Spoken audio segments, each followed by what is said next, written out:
Hello बच्चों, good morning. Class 10 subject science. आज आप लोग को वाष्पोत्सर्जन के विषय में जानकारी देंगे कि जो वाष्पोत्सर्जन होता है वो क्या होता है। तो पौधों के वायवीय भागों से जल का वाष्प के रूप में उड़ना ही वाष्पोत्सर्जन कहलाता है। जो वायवीय भाग होता है जिसके अंतर्गत हरे तने, शाखाएं एवं पत्ती आती हैं, तो इनके अंतर्गत जो है जल का वाष्प के रूप में उड़ना ही क्या कहलाता है? वाष्पोत्सर्जन कहलाता है। वाष्पोत्सर्जन वह क्रिया है जिसमें पादप सतह से जल वाष्प के रूप में उड़ता है।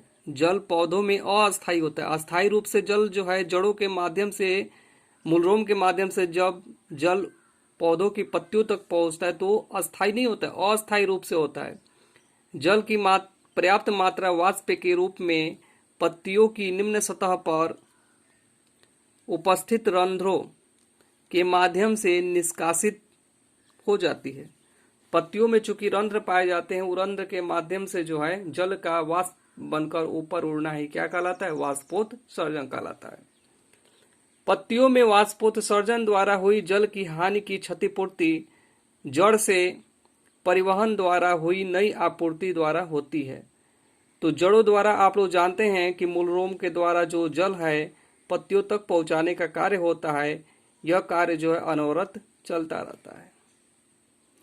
पत्तियों की कोशिकाओं से जल के वाष्पित होने से कर्षण उत्पन्न होता है। यानी कि जैसे ही वाष्प बनकर जल जो है वाष्प बनकर ऊपर उड़ते हैं, वायुमंडल में चले जाते हैं, तो इससे क्या होता है? कर्षण उत्पन्न होता है। उस कर्षण उत्पन्न होने के कारण जो जल को जाइलम से खींचता है, क्योंकि हम जानते हैं कि पौधों में दो ऊतक पाए जाते हैं, पहला जाइलम, दूसरा फ्लोएम।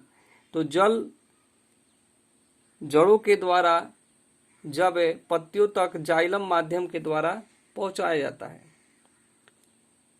तो उनमें जो है कर्षण जो है सहायक का कार्य करते हैं।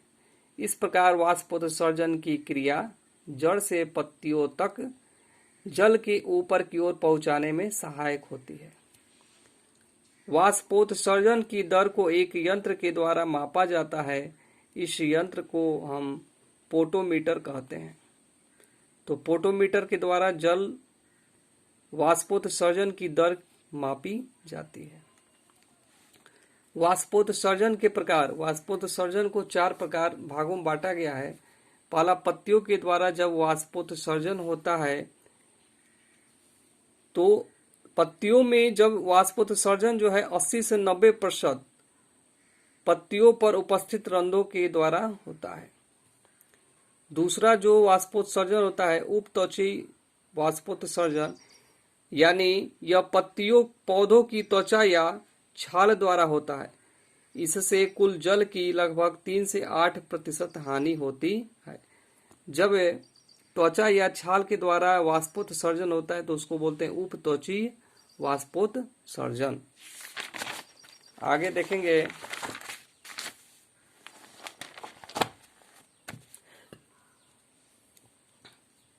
वातरंध्रीय वाष्पोत्सर्जन, यानी कि जो काष्ठीय तने तथा कुछ फलों में वातरंध्र पाए जाते हैं। जो काष्ठीय तने होते हैं, जो काफी कड़े होते हैं, तो इन वातरंध्रों द्वारा वाष्पोत्सर्जन होता है, परंतु यह नगण्य होता है, यानी कि 9 के बराबर ही होता है।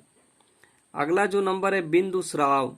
तो बिंदु स्राव क्या होता है? तो बिंदु स्राव सामान्यतः रात्रि के समय होता है। आप लोग देखे होंगे कि पत्तियों के किनारों से जल बूंद बूंद के रूप में निकलता है। वह कार्बनिक और अकार्बनिक पदार्थ भी होते हैं। उसको बोलते हैं बिंदु स्राव। ये रात्रि के समय होता है। अब देखेंगे यहाँ पर आप लोग कि वाष्पोत्सर्जन का क्या महत्व है उसके विषय में। तो जो वाष्पोत्सर्जन होता है यह खनिज लवणों को जड़ से पत्तियों तक पहुंचाने में सहायता प्रदान करता है। वाष्पोत्सर्जन होता है यानी कि जल का भाप बनकर ऊपर उड़ना पत्तियों के माध्यम से, रंध्र के द्वारा। तो जो जड़ के माध्यम से जल जो है, जड़ लवण जो है जल में घुलित अवस्था में रहता है, तो पत्तियों तक आराम से पहुंच जाते हैं। यह पौधों का तापमान संतुलित रखने में सहायता प्रदान करते हैं। यह वायुमंडल को नम बनाकर जल चक्र यानी कि हाइड्रोलॉजिक साइकिल को पूरा करने में मदद करते हैं। प्रकाश संश्लेषण की क्रिया के लिए यह जल का संभरण करते हैं। अब यहाँ पर आप लोग देखेंगे कि वाष्पोत्सर्जन को प्रभावित करने वाले कारक, तो प्रकाश की जो तीव्रता होती है, प्रकाश की तीव्रता बढ़ने से वाष्पोत्सर्जन की दर क्या हो जाती है, बढ़ जाती है। यदि तापमान बढ़ता है तो भी जो है वाष्पोत्सर्जन की दर बढ़ जाती है। लेकिन यदि आर्द्रता मौसम में, वायुमंडल में यदि आर्द्र मौसम पाए जाते हैं, उस समय जो है वाष्पोत्सर्जन की मात्रा क्या होती है, घट जाती है। वाष्पोत्सर्जन की जो दर होती है घटती है। लेकिन वायु की तीव्रता यदि रहेगा, हवा तीव्र गति से चलती है, तो उस समय वाष्पोत्सर्जन की क्रियाएं तीव्र होती हैं। तो इस प्रकार से आज आप लोग को वाष्पोत्सर्जन के विषय में हम जानकारी दे दिए। कल आप लोग को आगे की चीजें बताई जाएंगी, तब तक इसको आप लोग नोट कर सकते हैं।